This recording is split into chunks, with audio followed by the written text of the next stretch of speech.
प्यारे बच्चों, सब तो पहला मेरे ਵੱਲੋਂ ਸਾਰਿਆਂ ਨੂੰ प्यार भरी सत श्री अकाल। प्यारे बच्चों, मेरा नाम पवन कुमार, पंजाबी मास्टर, सरकारी मिडल स्कूल कुटी, जिला फिरोजपुर। प्यारे बच्चों, अज आपां तुहाडी जमात दा लेख दिवाली करांगे। इस तो पहला कि आपां अज दा लेख शुरू करिए, ये जानना जरूरी है कि लेख की हुंदा है। तो प्यारे बच्चों, लेख या निबंध ये साहित्य का एक नवा रूप है। साहित्य तो भाव है जो भी साडे लिखण दे विच आंदा है उसनूं साहित्य कहा जाता है। साहित्य नूं दो भागां दे विच वंडिया जाता है, एक कविता और दूसरा वार्तक। और वार्तक जो है, कविता वो है जिन्हों असीं गा सकते हैं गाने के रूप दे विच, और वार्तक तो भाव है जिसनूं गाया नहीं जा सकता, जिस दे बारे विच विषय दे विच असीं किसी नूं दसना चाहते हैं, उहदे विच असीं सधारण भाषा दे विच कुछ लिखते हैं, उसनूं वार्तक कहा जाता है। और वार्तक के रूपों के विचों ही एक है लेख। जदों असीं किसी व्यक्ति, वस्तु, स्थान या घटना बारे हर पक्ष तो किसी नूं कुछ दसना चाहते हैं या किसी बारे कुछ लिखते हैं तो उसनूं लेख कहा जाता है। प्यारे बच्चों, लेख नूं लिखण दे कुछ नियम ने। इस तो पहला कि आपां लेख अज दा शुरू करिए, इन्हां नियमां नूं जानना बहुत जरूरी है। लेख लिखण दे मुढ़ले नियम की है? उन्हां दे विच सब तो पहला नियम यह है कि जिहड़ा लेख असीं लिखण जा रहे हैं उहदे बारे सानूं पूरी जानकारी होनी चाहिए है। भाव उहदा विशा वस्तु सानूं पता होना चाहिए है, उहदे बारे पूरी जानकारी असीं इकट्ठी करनी है। फिर जानकारी जदों असीं इकट्ठी कर ली, वो सारी जानकारी नूं एक खास तरतीब दे विच लिखना है। जेकर कोई जीवनी है तो पहला उहदा जन्म, फिर उन्हां दी पढ़ाई बारे, फिर उन्हां द्वारा कीते गए कामां बारे, अंत दे विच असीं उन्हां दी मौत या शहीदी या ज्योति जोत समान बारे लिखते हैं। इस तरह प्यारे बच्चों, जेकर कोई लेख है तो असीं शुरुआत, जेकर कोई त्यौहार संबंधी लेख है तो असीं पहला त्यौहारां बारे दसांगे, फिर उस लेख बारे जानकारी देंगे, फिर उस तो बाद वो लेख नूं मनाए जाण दा कारण की है, फिर वो लेख मतलब त्यौहार किवें मनाया जाता है, तो अंत दे विच असीं सारांश लिख देना भी पूरे लेख दे विचों असीं की सिट्टा कढिया है। यह है एक लिखण दा ढंग। फिर जदों असीं लेख लिखना है तो एक गल का ध्यान रखना है कि लेख असीं छोटे छोटे पैरिਆਂ दे विच लिखना है। भाव इक्को पैरे दे विच ही सारी गल अपनी पूरी नहीं कर देनी, अलग अलग गल्लां नूं अलग अलग पैरिਆਂ दे विच लिखना है। और जो असीं वाक लिखने हैं वो वाक भी साडे बहुत ज़्यादा लंबे नहीं होने चाहिए। छोटे छोटे वाकां दे विच असीं अपने लेख नूं लिखीए तो साडा लेख ज़्यादा प्रभावशाली बनता है और पढ़न वाले नूं समझ भी लग जाती है। इस तरह प्यारे बच्चों, लिखाई साडी लेख नूं लिखते समय पढ़न योग होनी चाहिए है, साफ सुथरी होनी चाहिए है, और लिखते समय शुद्धता का खास ध्यान रखना है।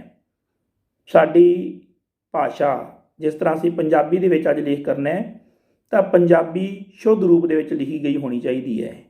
जेकर उहदे विच गलतियां दी भरमार है, अशुद्ध शब्द लिखे गए है तो साडे नंबर कट्टे जाते हैं।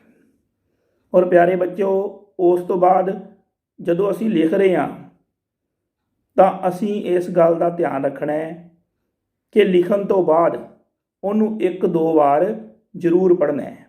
हो सकता है जाने अनजाने दे विच साडे कोलों कोई गलती रह गई होवे, सो ਲੇਖ ਨੂੰ ਲਿਖਦੇ ਸਮੇਂ ਲਿਖਣ ਤੋਂ ਬਾਅਦ 1-2 ਵਾਰ ਜ਼ਰੂਰ ਪੜ੍ਹਨਾ ਹੈ। ਜੇਕਰ ਅਸੀਂ ਇਹ ਛੋਟੀਆਂ ਗੱਲਾਂ ਦਾ ਧਿਆਨ ਦਈਏ ਤਾਂ ਅਸੀਂ ਇੱਕ ਚੰਗਾ ਲੇਖ ਲਿਖ ਸਕਦੇ ਹਾਂ ਔਰ ਚੰਗੇ ਨੰਬਰ ਪ੍ਰਾਪਤ ਕਰ ਸਕਦੇ ਹਾਂ। ਤੇ ਪਿਆਰੇ ਬੱਚਿਓ, ਸ਼ੁਰੂ ਕਰਦੇ ਹਾਂ ਅੱਜ ਦਾ ਲੇਖ ਦੀਵਾਲੀ। ਸਭ ਤੋਂ ਪਹਿਲਾਂ, ਜਿਵੇਂ ਕਿ ਮੈਂ ਪਹਿਲਾਂ ਹੀ ਗੱਲ ਕੀਤੀ ਹੈ, ਆਪਾਂ ਇਸ ਨੂੰ ਪੈਰਿਆਂ ਦੇ ਵਿੱਚ ਲਿਖਾਂਗੇ।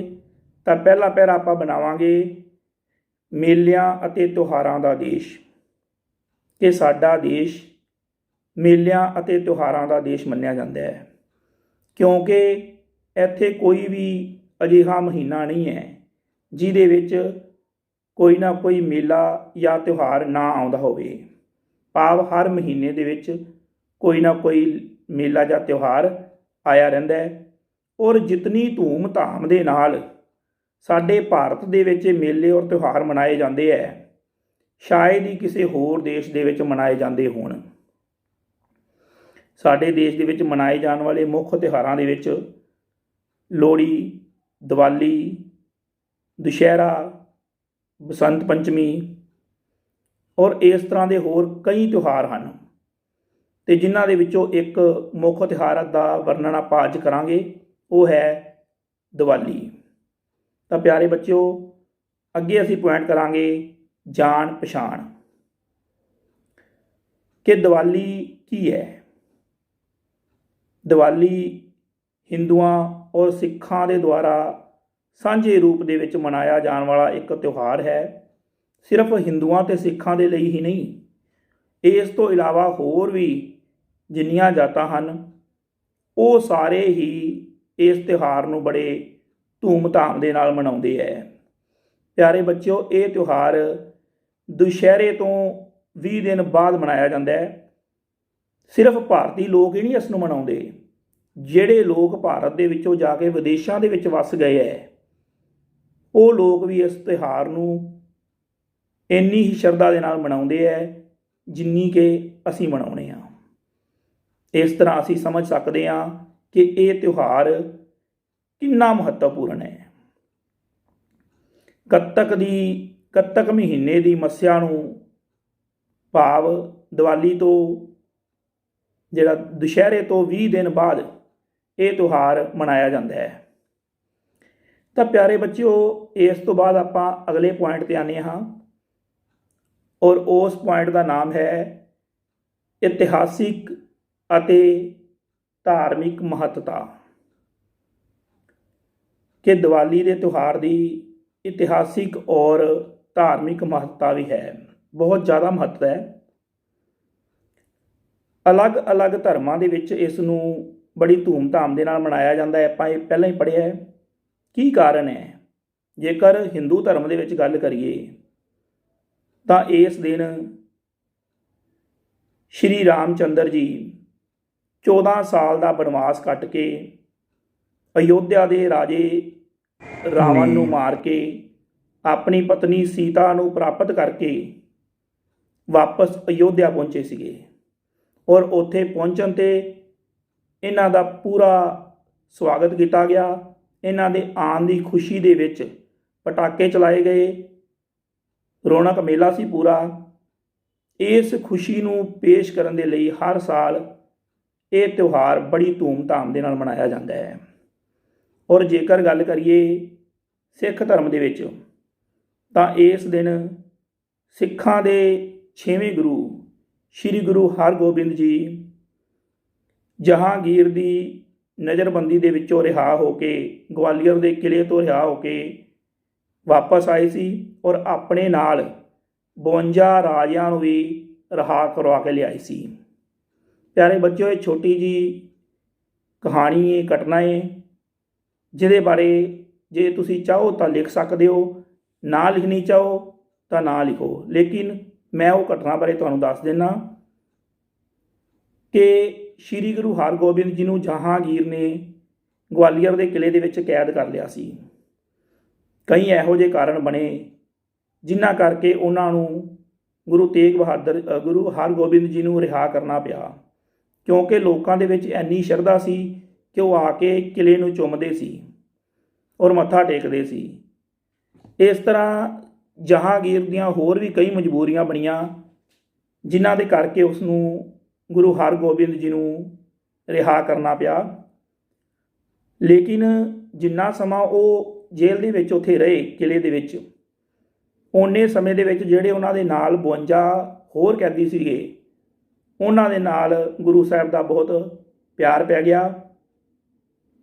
ਉਹਨਾਂ ਨੇ ਗੁਰੂ ਜੀ ਦੀ ਰਹਿਣੀ ਬਹਿਣੀ ਤੋਂ ਪ੍ਰਭਾਵਿਤ ਹੋਏ ਔਰ ਕਿਹਾ ਕਿ ਤੁਸੀਂ ਸਾਨੂੰ ਇਕੱਲਿਆਂ ਨੂੰ ਛੱਡ ਕੇ ਨਹੀਂ ਜਾ ਸਕਦੇ। ਗੁਰੂ ਜੀ ਨੇ ਵੀ ਸੋਚਿਆ ਔਰ ਇੱਕ ਜਹਾਂਗੀਰ ਦੇ ਨਾਂ ਮੈਸੇਜ ਭੇਜਿਆ, ਸੰਦੇਸ਼ ਭੇਜਿਆ ਕਿ ਮੇਰੇ ਨਾਲ ਇਹਨਾਂ ਨੂੰ ਵੀ ਰਿਹਾ ਕੀਤਾ ਜਾਵੇ। ਤਾਂ ਜਹਾਂਗੀਰ ਨੇ ਸ਼ਰਤ ਨੂੰ ਮੰਨ ਲਿਆ, ਲੇਕਿਨ ਇੱਕ ਸ਼ਰਤ ਨਾਲ ਰੱਖਤੀ ਕਿ ਜਿੰਨੇ ਜਣੇ ਤੁਹਾਡੇ ਚੋਲੇ ਨੂੰ, ਭਾਵ ਤੁਹਾਡੇ ਕੁੜਤੇ ਨੂੰ ਫੜ ਕੇ ਬਾਹਰ ਚਲੇ ਜਾਣਗੇ, ਉਹਨਾਂ ਨੂੰ ਰਿਹਾ ਕਰ ਦਿੱਤਾ ਜਾਵੇਗਾ। ਔਰ ਕਿਹਾ ਜਾਂਦਾ ਹੈ ਕਿ ਗੁਰੂ ਸਾਹਿਬ ਨੇ ਇੱਕ ਅਜਿਹਾ ਚੋਲਾ ਬਣਵਾਇਆ ਜਿੰਦੇ ਵਿੱਚ 52 ਤਣੀਆਂ ਸੀ ਔਰ 52 ਦੇ 52 ਕੈਦੀਆਂ ਨੇ ਉਹਨਾਂ ਤਣੀਆਂ ਨੂੰ ਪਕੜ ਲਿਆ ਔਰ ਗੁਰੂ ਜੀ ਦੇ ਨਾਲ ਬਾਹਰ ਆ ਗਏ। ਇਸ ਤਰ੍ਹਾਂ ਉਹ 52 ਕੈਦੀ ਵੀ ਰਿਹਾ ਹੋ ਗਏ। ਪਿਆਰੇ ਬੱਚਿਓ, ਇਹਨੂੰ ਤੁਸੀਂ ਆਪਣੀ ਜਮਾਤ ਦੇ ਹਿਸਾਬ ਨਾਲ ਜਿੰਨਾ ਲਿਖਣਾ ਚਾਹੋ ਲਿਖ ਸਕਦੇ ਹੋ। ਇਹ ਪੂਰੀ ਵੈਸੇ ਗੱਲ ਇਹ ਸੀਗੀ। ਉਸ ਤੋਂ ਬਾਅਦ ਪਿਆਰੇ ਬੱਚਿਓ, ਆਰੀਆ ਸਮਾਜ ਦੇ ਜਿਹੜੇ ਲੋਕ ਨੇ ਉਹ ਵੀ ਇਸ ਤਿਉਹਾਰ ਨੂੰ ਬੜੀ ਧੂਮਧਾਮ ਦੇ ਨਾਲ ਮਨਾਉਂਦੇ ਹੈ, ਕਿਉਂਕਿ ਆਰੀਆ ਸਮਾਜ ਦੇ ਸੰਸਥਾਪਕ ਸਵਾਮੀ ਦਇਆਨੰਦ ਜੀ ਨੂੰ ਦੀਵਾਲੀ ਵਾਲੇ ਦਿਨ ਹੀ ਨਿਰਵਾਣ ਦੀ ਪ੍ਰਾਪਤੀ ਹੋਈ ਸੀ। ਔਰ ਐਸੇ ਹੀ ਤਰ੍ਹਾਂ ਜੋ ਜੈਨੀ ਲੋਕ ਨੇ, ਜੈਨ ਧਰਮ ਨੂੰ ਮੰਨਣ ਵਾਲੇ, ਉਹ ਵੀ ਇਸ ਤਿਉਹਾਰ ਨੂੰ ਬਹੁਤ ਧੂਮਧਾਮ ਨਾਲ ਮਨਾਉਂਦੇ ਹੈ। ਉਹਦਾ ਕਾਰਨ ਇਹ ਹੈ ਕਿ ਉਸ ਦਿਨ ਜੈਨੀਆਂ ਦੇ ਗੁਰੂ ਮਹਾਵੀਰ ਜੀ, ਜਿਹੜੇ ਕਿ 24 ਤੀਰਥੰਕਰ ਸੀ, ਵੈਸੇ ਉਹ ਮੁੱਖ ਮੰਨੇ ਜਾਂਦੇ ਹੈ, ਉਹਨਾਂ ਨੂੰ ਵੀ ਨਿਰਵਾਣ ਦੀ ਪ੍ਰਾਪਤੀ ਹੋਈ ਸੀ। ਇਸ ਤਰ੍ਹਾਂ ਆਪਾਂ ਦੇਖਦੇ ਹਾਂ ਕਿ ਅਲੱਗ-ਅਲੱਗ ਧਰਮਾਂ ਵਾਲੇ, ਅਲੱਗ-ਅਲੱਗ ਜਾਤਾਂ ਵਾਲੇ ਕਿਸੇ ਨਾ ਕਿਸੇ ਰੂਪ ਦੇ ਵਿੱਚ ਇਸ ਤਿਉਹਾਰ ਦੇ ਨਾਲ ਜੁੜੇ ਹੋਏ ਹੈ। ਇਸ ਕਰਕੇ ਇਹ ਤਿਉਹਾਰ ਪੂਰੇ ਭਾਰਤ ਦੇ ਵਿੱਚ ਬੜੀ ਧੂਮਧਾਮ ਦੇ ਨਾਲ ਮਨਾਇਆ ਜਾਂਦਾ ਹੈ। ਤਾਂ ਪਿਆਰੇ ਬੱਚਿਓ, ਅੱਗੇ ਜਿਹੜਾ ਪੁਆਇੰਟ ਹੈ ਉਹ ਹੈ ਬਾਜ਼ਾਰ ਦਾ ਦ੍ਰਿਸ਼, ਕਿ ਦੀਵਾਲੀ ਵਾਲੇ ਦਿਨ ਬਾਜ਼ਾਰ ਦੇ ਵਿੱਚ ਬੜੀ ਧੂਮਧਾਮ ਹੁੰਦੀ ਹੈ। ਠੀਕ ਹੈ ਵੀ ਮੁੱਖ ਰੂਪ ਦੇ ਵਿੱਚ ਰਾਤ ਨੂੰ ਮਨਾਇਆ ਜਾਣ ਵਾਲਾ ਤਿਉਹਾਰ ਹੈ ਔਰ ਰਾਤ ਨੂੰ ਪਟਾਕੇ ਚਲਾਏ ਜਾਂਦੇ, ਆਤਿਸ਼ਬਾਜ਼ੀ ਕੀਤੀ ਜਾਂਦੀ ਹੈ, ਲੇਕਿਨ ਦਿਨ ਦੇ ਸਮੇਂ ਵੀ ਬਾਜ਼ਾਰ ਦੇ ਵਿੱਚ ਬੜੀ ਧੂਮਧਾਮ ਹੁੰਦੀ ਹੈ। ਬਾਜ਼ਾਰ ਦੇ ਵਿੱਚ ਲੋਕੀ ਸਵੇਰ ਦੇ ਨਾਲ ਹੀ ਦੁਕਾਨਾਂ ਨੂੰ ਸਜਾ ਲੈਂਦੇ ਹੈ ਔਰ ਲੋਕ ਪਟਾਕੇ ਖਰੀਦਣ, ਮਠਿਆਈਆਂ ਖਰੀਦਣ ਬਾਜ਼ਾਰ ਦੇ ਵਿੱਚ ਪਹੁੰਚ ਜਾਂਦੇ ਹੈ। ਬਾਜ਼ਾਰ ਦੇ ਵਿੱਚ ਬੜੀ ਰੌਣਕ ਹੁੰਦੀ ਹੈ, ਚਾਰੇ ਪਾਸੇ ਰਸ਼ ਹੀ ਰਸ਼, ਭੀੜ ਹੀ ਭੀੜ ਦਿਖਾਈ ਦਿੰਦੀ ਹੈ। ਲੋਕ ਨਵੇਂ ਕੱਪੜੇ ਪਾ ਕੇ ਬਾਜ਼ਾਰ ਦੇ ਵਿੱਚ ਆਉਂਦੇ ਹੈ, ਆਪਣੇ ਦੋਸਤਾਂ ਮਿੱਤਰਾਂ ਦੇ ਨਾਲ ਬਾਜ਼ਾਰ ਦੇ ਵਿੱਚ ਘੁੰਮਦੇ ਹੈ, ਅਲੱਗ-ਅਲੱਗ ਚੀਜ਼ਾਂ ਖਰੀਦਦੇ ਹੈ। ਬੱਚਿਆਂ ਦੇ ਲਈ ਖਿਡੌਣੇ ਖਰੀਦੇ ਜਾਂਦੇ ਹੈ। ਇਸੇ ਤਰ੍ਹਾਂ ਜਿਹੜਾ ਬੜੇ ਧੂਮਧਾਮ ਦੇ ਨਾਲ ਇਹ ਤਿਉਹਾਰ ਮਨਾਇਆ ਜਾਂਦਾ ਹੈ। ਇਹ ਤਿਉਹਾਰ ਤੋਂ ਮਹੀਨਾ ਭਰ ਪਹਿਲਾਂ ਹੀ ਲੋਕੀ ਘਰਾਂ ਦੇ ਵਿੱਚ ਸਫੈਦੀ ਕਰਾਉਂਦੇ ਹੈ, ਰੰਗ ਰੋਗਨ ਕਰਾਉਂਦੇ ਹੈ, ਸਾਫ਼ ਸਫਾਈ ਕਰਦੇ ਹੈ। ਮਹੀਨਾ ਪਹਿਲਾਂ ਹੀ ਇਹ ਤਿਆਰੀਆਂ ਸ਼ੁਰੂ ਹੋ ਜਾਂਦੀਆਂ ਹੈ। ਇਸ ਤਰ੍ਹਾਂ ਪਿਆਰੇ ਬੱਚਿਓ, ਆਪਾਂ ਦੇਖਦੇ ਹਾਂ ਕਿ ਇਹ ਤਿਉਹਾਰ ਬਹੁਤ ਜ਼ਿਆਦਾ ਧੂਮਧਾਮ ਦੇ ਨਾਲ ਮਨਾਇਆ ਜਾਂਦਾ ਹੈ ਔਰ ਬਾਜ਼ਾਰਾਂ ਦੇ ਵਿੱਚ ਪੂਰੀ ਰੌਣਕ ਹੁੰਦੀ ਹੈ। ਔਰ ਅਗਲਾ ਪੁਆਇੰਟ ਬੱਚਿਓ ਆਪਾਂ ਕਰਦੇ ਹਾਂ ਅੰਮ੍ਰਿਤਸਰ ਦੀ ਦੀਵਾਲੀ। ਦੀਵਾਲੀ ਤਾਂ ਹਰ ਜਗ੍ਹਾ ਹੀ ਬੜੇ ਧੂਮਧਾਮ ਨਾਲ ਮਨਾਈ ਜਾਂਦੀ ਹੈ, ਲੇਕਿਨ ਅੰਮ੍ਰਿਤਸਰ ਦੀ ਦੀਵਾਲੀ ਵੇਖਣ ਵਾਲੀ ਹੁੰਦੀ ਹੈ। ਦੇਸ਼ਾਂ ਵਿਦੇਸ਼ਾਂ ਤੋਂ ਦੂਰੋਂ ਚੱਲ ਕੇ ਲੋਕ ਸ਼੍ਰੀ ਹਰਿਮੰਦਰ ਸਾਹਿਬ ਆਉਂਦੇ ਹੈ, ਉੱਥੇ ਆ ਕੇ ਮੱਥਾ ਟੇਕਦੇ ਹੈ ਔਰ ਇੱਥੋਂ ਦੀ ਦੀਵਾਲੀ ਦੇਖਦੇ ਹੈ। ਇੱਕ ਕਹਾਵਤ ਬੜੀ ਮਸ਼ਹੂਰ ਹੈ, ਦਾਲ ਰੋਟੀ ਘਰ ਦੀ, ਦੀਵਾਲੀ ਅੰਮ੍ਰਿਤਸਰ ਦੀ, ਕਿ ਅੰਮ੍ਰਿਤਸਰ ਦੀ ਦੀਵਾਲੀ ਵਾਕਈ ਹੀ ਵੇਖਣ ਯੋਗ ਹੈ। ਇੱਥੇ ਬਾਜ਼ਾਰਾਂ ਦੇ ਵਿੱਚ ਬਹੁਤ ਜ਼ਿਆਦਾ ਰਸ਼ ਹੁੰਦਾ ਹੈ ਔਰ ਬਹੁਤ ਜ਼ਿਆਦਾ ਲੋਕ ਇਕੱਠੇ ਹੁੰਦੇ ਹੈ ਇਸ ਦਿਨ। ਤੇ ਪਿਆਰੇ ਬੱਚਿਓ, ਅੱਗੇ ਆਪਾਂ ਪੁਆਇੰਟ ਕਰਾਂਗੇ ਪਟਾਕੇ ਤੇ ਆਤਿਸ਼ਬਾਜ਼ੀ। ਸ਼ਾਮ ਨੂੰ ਸਾਰੇ ਲੋਕ ਇਸ ਦਿਨ ਪਟਾਕੇ ਆਪਣੇ ਘਰਾਂ ਦੇ ਵਿੱਚ ਚਲਾਉਂਦੇ ਹੈ ਔਰ ਆਤਿਸ਼ਬਾਜ਼ੀ ਵੀ ਕਰਦੇ ਹੈ। ਹੱਟੀਆਂ ਪਾਉਂਦੇ ਨੇ ਛੋਟੇ ਬੱਚੇ, ਘਰ ਦੇ ਵੱਡੇ ਮੈਂਬਰ ਉਹਨਾਂ ਨੂੰ ਕੁਛ ਨਾ ਕੁਛ ਰੁਪਇਆ ਜਾਂ ਕੋਈ ਖਿਡੌਣਾ ਦਿੰਦੇ ਹੈ। ਇਸ ਤਰ੍ਹਾਂ ਉਹਨਾਂ ਤੋਂ ਮਠਿਆਈਆਂ ਖਰੀਦੀਆਂ ਜਾਂਦੀਆਂ ਹੈ। ਇਸ ਤਰ੍ਹਾਂ ਦੀਆਂ ਕਈ ਰਸਮਾਂ ਜਿਹੜੀਆਂ ਅਲੱਗ-ਅਲੱਗ ਧਰਮਾਂ ਦੇ ਵਿੱਚ ਕੀਤੀਆਂ ਜਾਂਦੀਆਂ। ਲੇਕਿਨ ਇੱਕ ਗੱਲ ਪਿਆਰੇ ਬੱਚਿਓ ਧਿਆਨ ਦੇਣ ਵਾਲੀ ਹੈ ਕਿ ਅੱਜ ਕੱਲ੍ਹ ਇਹਨਾਂ ਪਟਾਕਿਆਂ ਦੇ ਨਾਲ ਪ੍ਰਦੂਸ਼ਣ ਬਹੁਤ ਵੱਧ ਰਿਹਾ ਹੈ। ਇਸ ਕਰਕੇ ਅੱਗੇ ਜਿਹੜਾ ਆਪਾਂ ਪੁਆਇੰਟ ਬਣਾਵਾਂਗੇ ਉਹ ਹੈ ਹਰੀ ਦੀਵਾਲੀ, ਕਿ ਸਾਨੂੰ ਚਾਹੀਦਾ ਹੈ ਕਿ ਅਸੀਂ ਪਟਾਕੇ ਅਤੇ ਆਤਿਸ਼ਬਾਜ਼ੀਆਂ ਨੂੰ ਘੱਟ ਤੋਂ ਘੱਟ ਚਲਾਈਏ ਔਰ ਹਰੀ ਦੀਵਾਲੀ ਮਨਾਈਏ। ਵਾਤਾਵਰਨ ਨੂੰ ਸਾਫ਼ ਰੱਖਣ ਦੇ ਲਈ ਅਸੀਂ ਇਸ ਦਿਨ ਦੇ ਉੱਪਰ ਰੁੱਖ ਲਗਾਈਏ ਤਾਂ ਕਿ ਵਾਤਾਵਰਨ ਨੂੰ ਬਚਾ ਸਕੀਏ। ਇਸ ਤਰ੍ਹਾਂ ਪਿਆਰੇ ਬੱਚਿਓ, ਅਗਲਾ ਪੁਆਇੰਟ ਹੈ ਵਹਿਮ ਭਰਮ। ਅਸੀਂ ਦੇਖਦੇ ਹਾਂ ਕਿ ਦੀਵਾਲੀ ਦੇ ਬੜੇ ਫਾਇਦੇ ਹੈ, ਲੋਕ ਇਸ ਨੂੰ ਬੜੇ ਧੂਮ-ਧਾਮ ਦੇ ਨਾਲ ਮਨਾਉਂਦੇ ਹੈ। ਇੱਕ ਮਿਲ ਜੁਲ ਕੇ ਰਹਿਣ ਵਾਲਾ ਤਿਉਹਾਰ ਹੈ। ਲੇਕਿਨ ਇਸ ਤਿਉਹਾਰ ਦੇ ਨਾਲ ਕੁਝ ਵਹਿਮ ਭਰਮ ਵੀ ਜੁੜ ਚੁੱਕੇ ਹੈ।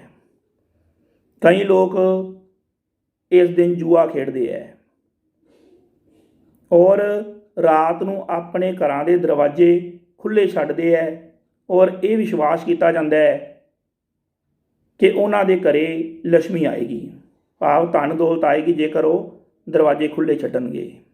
ਲੇਕਿਨ ਹੁੰਦਾ ਕੀ ਹੈ ਕਿ ਇਸ ਚੱਕਰ ਦੇ ਵਿੱਚ ਕਈ ਵਾਰੀ ਰਾਤ ਨੂੰ ਉਹਨਾਂ ਦੇ ਘਰ ਚੋਰੀ ਹੋ ਜਾਂਦੀ ਹੈ। ਤਾਂ ਪਿਆਰੇ ਬੱਚਿਓ, ਸਾਨੂੰ ਚਾਹੀਦਾ ਹੈ ਕਿ ਅਸੀਂ ਇਸ ਤਰ੍ਹਾਂ ਦੇ ਜਿਹੜੇ ਵਹਿਮ ਭਰਮ ਆ ਉਹਨਾਂ ਨੂੰ ਖਤਮ ਕਰੀਏ, ਆਪਣੇ ਘਰਾਂ ਦੇ ਦਰਵਾਜ਼ੇ ਖੁੱਲ੍ਹੇ ਨਾ ਛੱਡੀਏ ਔਰ ਜੂਆ ਵਗੈਰਾ ਖੇਡਣ ਦੀਆਂ ਜਿਹੜੀਆਂ ਭੈੜੀਆਂ ਰੀਤਾਂ ਨੇ, ਭੈੜੀਆਂ ਰਸਮਾਂ ਨੇ, ਉਹਨਾਂ ਨੂੰ ਵੀ ਖਤਮ ਕਰੀਏ। ਸ਼ਰਾਬ ਪੀਣ ਵਰਗੀ ਜਿਹੜੀ ਬੁਰਾਈ ਹੈ ਉਸ ਨੂੰ ਵੀ ਨੇੜੇ ਨਾ ਆਉਣ ਦਈਏ। ਜੇਕਰ ਅਸੀਂ ਇਹਨਾਂ ਬੁਰਾਈਆਂ ਨੂੰ ਖਤਮ ਕਰਾਂਗੇ ਤਾਂ ਹੀ ਸਹੀ ਰੂਪ ਦੇ ਵਿੱਚ ਆਪਾਂ ਦੀਵਾਲੀ ਨੂੰ ਮਨਾ ਸਕਦੇ ਹਾਂ। ਔਰ ਆਖਰੀ ਬੱਚਿਓ ਪੁਆਇੰਟ ਆਪਾਂ ਕਰਾਂਗੇ ਸਾਰ ਅੰਸ਼, ਕਿ ਅਸੀਂ ਪੂਰਾ ਲੇਖ ਪੜ੍ਹਿਆ ਹੈ। ਸਾਰ ਅੰਸ਼ ਤੋਂ ਭਾਵ ਹੁੰਦਾ ਹੈ ਵੀ ਅੰਤ ਦੇ ਵਿੱਚ ਅਸੀਂ ਸਿੱਟਾ ਕੀ ਕੱਢਦੇ ਹਾਂ। ਆਪਾਂ ਦੇਖਦੇ ਹਾਂ ਕਿ ਦੀਵਾਲੀ ਪੂਰੇ ਭਾਰਤ ਦੇ ਵਿੱਚ ਬੜੀ ਧੂਮ-ਧਾਮ ਦੇ ਨਾਲ ਮਨਾਈ ਜਾਂਦੀ ਹੈ। ਸਾਨੂੰ ਚਾਹੀਦਾ ਹੈ ਕਿ ਇਹਦੇ ਵਿੱਚ ਜੋ ਵਹਿਮ ਭਰਮ ਹੈ, ਬੁਰਾਈਆਂ ਹੈ, ਉਹਨਾਂ ਨੂੰ ਛੱਡ ਦਈਏ ਔਰ ਪਟਾਕੇ ਔਰ ਆਤਿਸ਼ਬਾਜ਼ੀ ਘੱਟ ਤੋਂ ਘੱਟ ਕਰੀਏ। ਵੱਧ ਤੋਂ ਵੱਧ ਪੇੜ ਲਗਾਈਏ ਤਾਂ ਕਿ ਅਸਲ ਅਰਥਾਂ ਦੇ ਵਿੱਚ ਦੀਵਾਲੀ ਮਨਾਈਏ। ਦੀਵੇ ਬਾਲੀਏ, ਇੱਕ ਦੂਜੇ ਨੂੰ ਮਠਿਆਈ ਵੰਡੀਏ, ਖੁਸ਼ੀਆਂ ਵੰਡੀਏ, ਇੱਕ ਦੂਜੇ ਨੂੰ ਰੁੱਖ ਲਗਾ ਕੇ ਆਕਸੀਜਨ ਪ੍ਰਦਾਨ ਕਰੀਏ ਤਾਂ ਕਿ ਦੀਵਾਲੀ ਨੂੰ ਸਹੀ ਅਰਥਾਂ ਦੇ ਵਿੱਚ ਜ਼ਿੰਦਗੀ ਦੇ ਵਿੱਚ ਢਾਲਿਆ ਜਾ ਸਕੇ। ਇਹ ਸੀ ਪਿਆਰੇ ਬੱਚਿਓ ਅੱਜ ਦਾ ਲੇਖ ਦੀਵਾਲੀ। ਹੁਣ ਆਪਾਂ ਦੀਵਾਲੀ ਦੇ ਨਾਲ ਸੰਬੰਧਿਤ ਛੋਟੇ ਪ੍ਰਸ਼ਨਾਂ ਦੇ ਰਾਹੀਂ ਦੁਹਰਾਈ ਕਰਾਂਗੇ। ਕਿਵੇਂ ਦੇ ਪ੍ਰਸ਼ਨ ਸਾਨੂੰ ਪੇਪਰ ਦੇ ਵਿੱਚ ਆ ਸਕਦੇ ਹੈ। ਇੱਕ ਤਾਂ ਸਾਨੂੰ ਲੇਖ ਲਿਖਣਾ ਆ ਸਕਦਾ ਹੈ, ਪੂਰਾ ਲੇਖ। ਹੋਰ ਛੋਟੇ ਪ੍ਰਸ਼ਨ ਬਣ ਕੇ ਆ ਸਕਦੇ ਨੇ। ਪਹਿਲਾਂ ਉਹਨਾਂ ਪ੍ਰਸ਼ਨਾਂ 'ਤੇ ਵਿਚਾਰ ਕਰਾਂਗੇ। ਪਹਿਲਾ ਪ੍ਰਸ਼ਨ ਹੋ ਸਕਦਾ ਹੈ ਕਿ ਦੀਵਾਲੀ ਕਿਉਂ ਮਨਾਈ ਜਾਂਦੀ ਹੈ। ਤਾਂ ਬੱਚਿਓ ਇਹਦੇ 4 ਕਾਰਨ ਤੁਹਾਨੂੰ ਮੈਂ ਦੱਸੇ ਹੈ, ਉਹ ਚਾਰੋਂ ਕਾਰਨ ਆਪਾਂ ਇਹਦੇ 'ਚ ਲਿਖ ਦਿਆਂਗੇ। ਪਹਿਲਾ ਕਾਰਨ ਕਿ ਸ਼੍ਰੀ ਰਾਮ ਚੰਦਰ ਜੀ ਇਸ ਦਿਨ 14 ਸਾਲ ਦਾ ਬਨਵਾਸ ਕੱਟ ਕੇ ਅਯੋਧਿਆ ਵਾਪਸ ਆਏ ਸੀ। ਦੂਸਰਾ, ਸਿੱਖ ਧਰਮ ਦੇ ਵਿੱਚ 6ਵੇਂ ਪਾਤਸ਼ਾਹ ਸ਼੍ਰੀ ਗੁਰੂ ਹਰਗੋਬਿੰਦ ਜੀ ਜਹਾਂਗੀਰ ਦੀ ਨਜ਼ਰਬੰਦੀ ਤੋਂ ਰਿਹਾ ਹੋ ਕੇ ਵਾਪਸ ਆਏ ਸੀ।